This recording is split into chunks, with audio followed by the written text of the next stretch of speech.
In digital Marathi, जनतेच्या हक्काचं व्यासपीठ। वाढदिवसाच्या पार्टीत दारूवरून वाद झाल्याने 3 मित्रांनी बर्थडे बॉयला 4थ्या माळ्यावरून ढकलून देत त्याचा खून केल्याची घटना उल्हासनगरमध्ये घडली आहे। या प्रकरणी विठ्ठलवाडी पोलिसांनी मृत तरुणाच्या 3 मित्रांना बेड्या ठोकल्या आहेत। चिंचपाडा परिसरात राहणारा कार्तिक वायाळ याचा 27 जून रोजी वाढदिवस होता।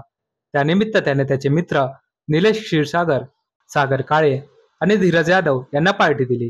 चिंचपाडा गावातील आर्य अपार्टमेंटच्या 4थ्या मजल्यावरील निलेश क्षीरसागर याच्या फ्लॅटमध्ये ही पार्टी सुरू होती।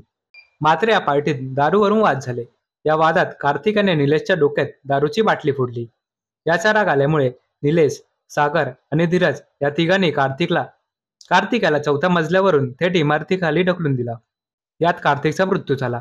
या घटनेनंतर कार्तिकने निलेशच्या डोक्यात बाटली मारल्याने तो जखमी झाला आणि आम्ही त्याला रुग्णालयात घेऊन गेलो। तिथून परत आल्यानंतर कार्तिक हा मृतावस्थेत इमारतीच्या खाली आढळला असा बनाव या सर्वांनी रचला। मात्र कार्तिकच्या वडिलांनी या तिघांवर संशय व्यक्त केल्याने पोलिसांनी या तिघांविरोधात खुनाचा गुन्हा दाखल करत त्यांना ताब्यात घेतलं। त्यांना पोलीस खाका दाखवताच त्यांनी कार्तिकच्या हत्येची कबुली दिली। या प्रकरणी या सर्वांना अटक करण्यात आली असून न्यायालयाने त्यांना पोलीस कोठडी सुनावल्याची माहिती विठ्ठलवाडी पोलीस ठाण्याचे वरिष्ठ पोलीस निरीक्षक अनिल पडवळ यांनी दिली आहे। वाढदिवसाच्या पार्टीतच कार्तिकची हत्या झाल्यामुळे त्याच्या कुटुंबियांवर मात्र दुःखाचा डोंगर कोसळला आहे।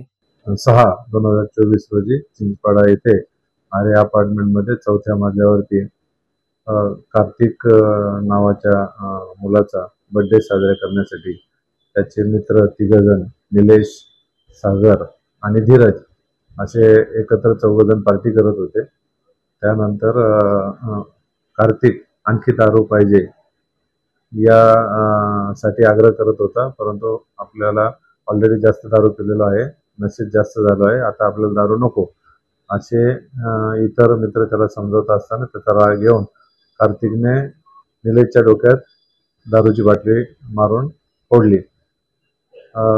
अशी घटना आहे।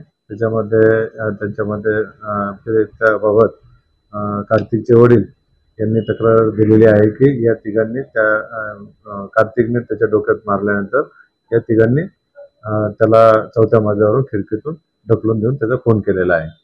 याबाबत वडिलांच्या फिर्यादीवरून गुन्हा नोंद करण्यात आलेला आहे आणि त्यामध्ये प्रथम एरिया दाखल केला होता आणि तक्रारीनंतर गुन्हा दाखल करण्यात आलेला आहे। आरोपींना ताब्यात घेतले असून पुढील कायदेशीर कारवाई चालू आहे।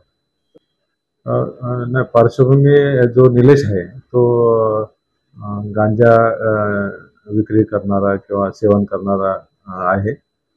नशेखोर पोरं आहेत सगळी, त्यामुळे ते गुन्ह्याबाबत सुद्धा बरेच गोष्टी लपवतात असं प्रथमदर्शनी दिसत आहे। तर लवकरच आपल्याला त्याची उकल करण्यामध्ये यश येईल।